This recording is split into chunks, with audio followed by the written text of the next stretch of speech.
Assalamualaikum warahmatullahi wabarakatuh. Perkenalkan, nama saya Rejal Solita dengan nomor induk mahasiswa 1705618010 dari Prodi S1 Manajemen Universitas Negeri Jakarta, Fakultas Ekonomi dan Bisnis. Pada kesempatan kali ini, saya akan mempresentasikan seminar proposal penelitian saya yang berjudul Pengaruh Electronic Word of Mouth dan Brand Awareness terhadap Repurchase Intention Motor Listrik Gesits dimediasi oleh Perceived Quality.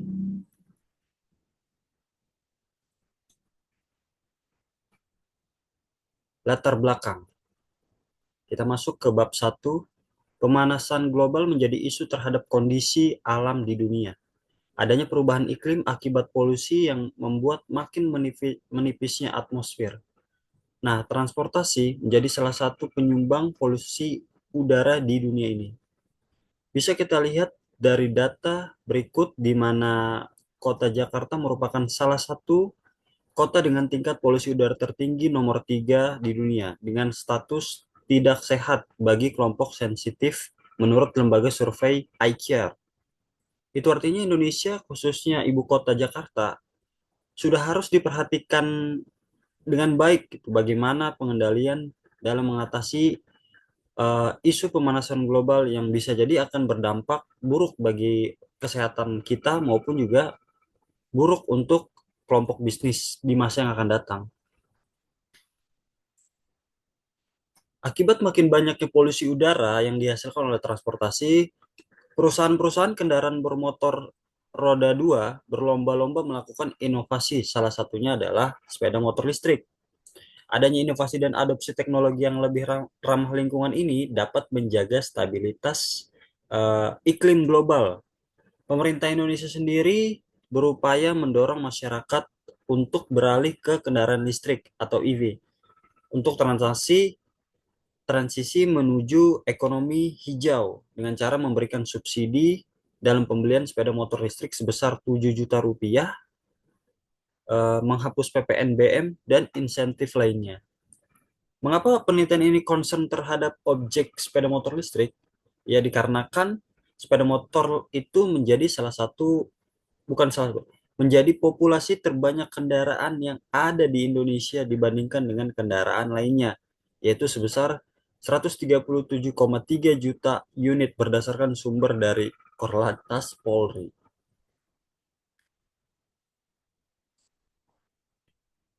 Salah satu produk sepeda motor listrik yang sudah melakukan distribusi penjualan di Indonesia adalah Gesit. Garasindo Electric Scooter ITS atau Gesit merupakan salah satu produk lokal atau motor listrik buatan karya anak bangsa dan menjadi motor listrik buatan lokal pertama di Indonesia. PT Gesit Motor Nusantara sendiri adalah perusahaan yang bergerak di bidang otomotif dan juga industri yang berdiri sejak tahun 2018. Motor listrik versus motor konvensional. Fakta di lapangan menunjukkan bahwa penjualan kendaraan listrik di Indonesia ini masih belum seluas pasar kendaraan konvensional. Dapat kita lihat pada tabel di samping menunjukkan bahwa hampir 100 kali lipat perbandingan penjualan motor listrik dengan motor berbahan bakar bensin pada tahun 2024. Ini merupakan tantangan bagi pihak-pihak termasuk pemerintah dalam menyukseskan program tersebut yang tadi sudah saya sempat jelaskan di slide sebelumnya. Nah, selanjutnya pada tabel ini adalah review online dari beberapa media otomotif mengenai sepeda motor listrik Gesit. Ada Moladin, Grid Auto, dan Kompas.com.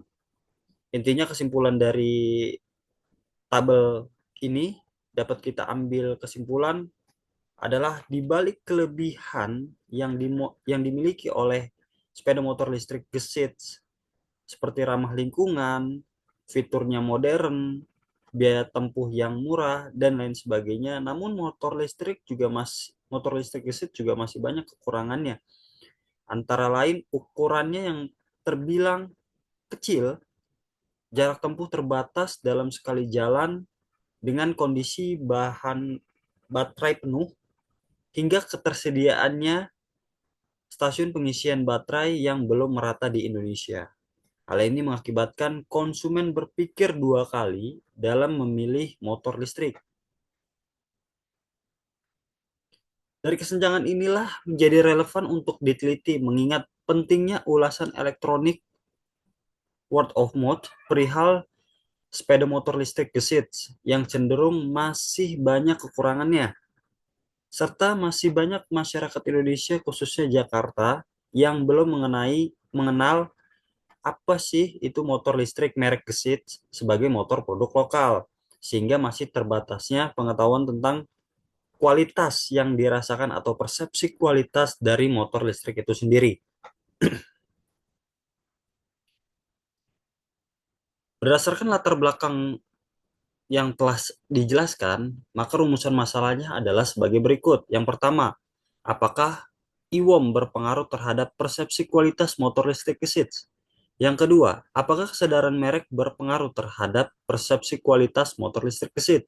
Yang ketiga, apakah IWOM berpengaruh terhadap minat beli ulang motor listrik gesit? Yang keempat, apakah kesadaran merek berpengaruh terhadap minat beli ulang motor listrik gesit? Yang kelima, apakah persepsi kualitas berpengaruh terhadap minat beli kembali motor listrik gesit? Yang keenam, apakah electronic word of mouth berpengaruh terhadap minat beli kembali melalui persepsi kualitas pada motor listrik gesit? Dan yang ketujuh, apakah kesadaran merek berpengaruh terhadap minat beli kembali melalui persepsi kualitas pada motor listrik gesit? Dan tujuan penelitian dari ini adalah untuk mengetahui pengaruh IWOM terhadap perceived quality pada motor listrik gesit. Yang kedua, untuk mengetahui pengaruh kualitas brand awareness terhadap persepsi kualitas pada motor listrik gesit. Yang ketiga, untuk mengetahui pengaruh IWOM terhadap minat beli kembali pada motor listrik gesit. Yang keempat, untuk mengetahui pengaruh kesadaran merek terhadap repurchase intention pada motor listrik gesit. Yang kelima, untuk mengetahui pengaruh persepsi kualitas terhadap minat beli kembali pada motor listrik gesit.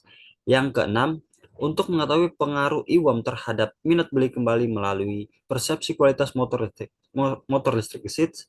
Yang ketujuh, untuk mengetahui pengaruh kesadaran merek terhadap minat beli kembali melalui persepsi kualitas pada motor listrik gesit.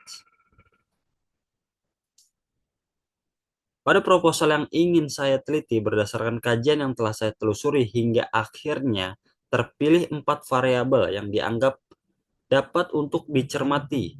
Yang pertama adalah electronic word of mouth sebagai X1.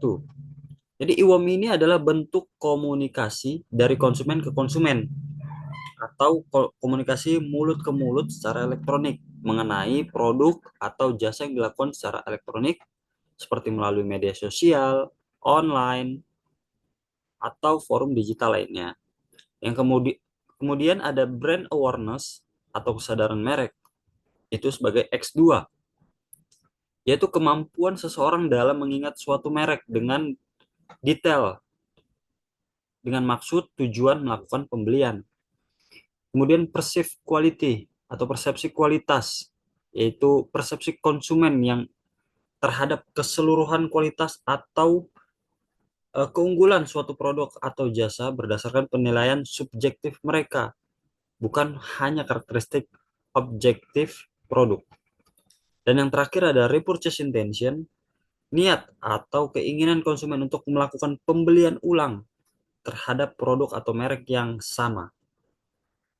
Selanjutnya variabel dan indikator. Electronic word of mouth memiliki 3 indikator variabel. Yang pertama IWOM quality, yang kedua IWOM quantity, kemudian yang ketiga IWOM credibility.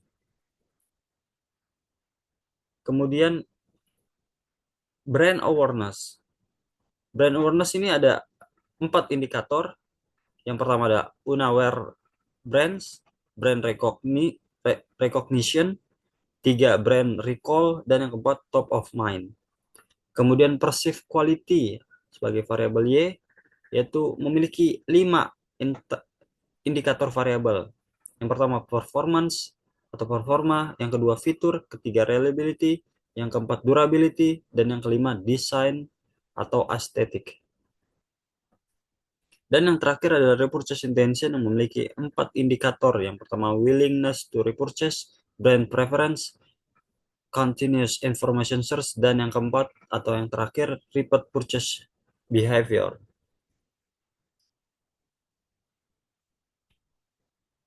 Masuk ke penelitian terdahulu.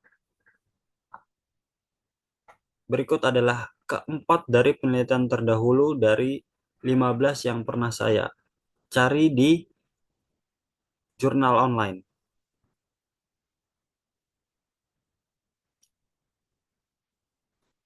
Berdasarkan tinjauan landasan teori yang telah diulas tentang pengaruh electronic of word mode dan brand awareness sebagai variabel independen terhadap repurchase intention dependent dengan perceived quality sebagai intervening, maka dapat disimpulkan dalam rangka penelitian berikut ini, di mana hipotesis pertama,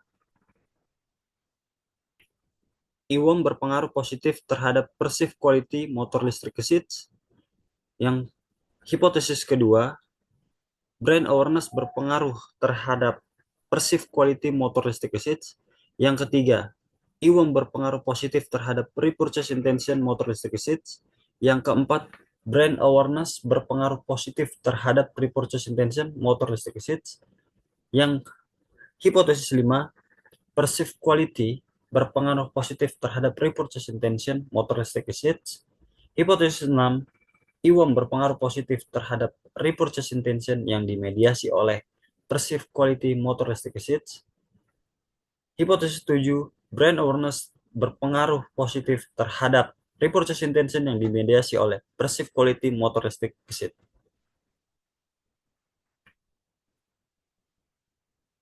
Pada metode penelitian ini dilaksanakan di tahun 2025, mulai dari bulan Februari 2025 sampai Agustus tahun 2025 di DKI Jakarta. Kemudian populasinya masyarakat yang berdomisili di DKI Jakarta dan pernah membeli dan menggunakan sepeda motor listrik gesit. Populasi di DKI Jakarta ini pemilihannya adalah menjadikan populasi pada dikarenakan DKI Jakarta sendiri ini memiliki minat beli akan motor yang tinggi dan memiliki jumlah populasi motor tertinggi di Indonesia. Kemudian sampelnya usia 17 sampai 65 tahun. Jadi pemilihan rentan tersebut dikarenakan menurut product planning dari Departemen Head PT Astra Daihatsu Motor, saat ini masyarakat usia muda dan kaum milenials usia 17 hingga 34 tahun itu mendominasi struktur sosial masyarakat yang ada di Indonesia, yang membuat segmen pada usia tersebut memiliki potensi yang besar untuk melakukan pembelian kendaraan karena mereka itu masih dalam usia produktif, serta di umur 65 tahun adalah masa akhir usia produktif orang, yang membuat kecil kemungkinan di atas umur 65 tahun masyarakat akan membeli kendaraan. Kemudian sudah pernah membeli motor listrik dan jumlah minimal responden adalah 200. Metodenya adalah non-probability dan dengan metode purposive sampling. Kemudian teknik analisisnya. Dalam melakukan proses analisis terhadap data yang telah didapatkan untuk mendukung penelitian ini, saya akan menggunakan teknik Structural Equation Model atau SEM yang akan dioperasikan melalui perangkat lunak berupa SPSS dan juga SEM-LISREL. Nah, berikut adalah 4 poin yang harus diperhatikan adalah uji validitas, yaitu hal yang dilakukan untuk menunjukkan derajat ketetapan terhadap setiap butir pertanyaan yang telah dikembangkan dalam kuesioner. Yang kemudian ada uji reliabilitas, menentukan seberapa baik data pengukuran memberikan hasil yang konsisten ketika dijalankan terhadap individu yang sama. Yang ketiga, uji kesesuaian model, yaitu menganalisis hubungan antara variabel dan juga indikator. Dan yang terakhir, uji hipotesis untuk mengetahui apakah hubungan variabel yang telah peneliti kembangkan dapat diterima atau tidak. Cukup sekian presentasi pada kesempatan kali ini. Kurang lebihnya mohon maaf. Terima kasih. Wabillahi taufiq wal hidayah. Wassalamualaikum warahmatullahi wabarakatuh.